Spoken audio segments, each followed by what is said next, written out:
عبيدك المبتلى وارئي سيده يا شديد الغضب وأذلانه بالأسى والجبار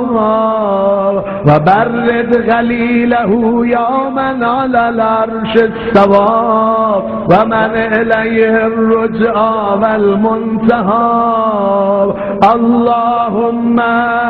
ونحن عبيدك التائبون إلى وليك المذكر بك وبنبيك خلقته لنا عصمة وملاذا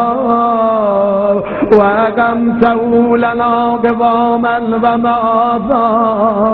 وجعلته للمؤمنين منا إماما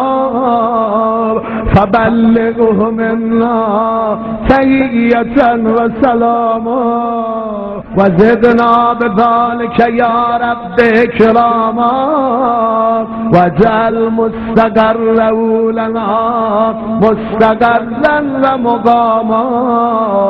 وأتمم نعمتك بتقديمك إياه أمامنا حتى توردنا جنانك ومرافقة الشهداء من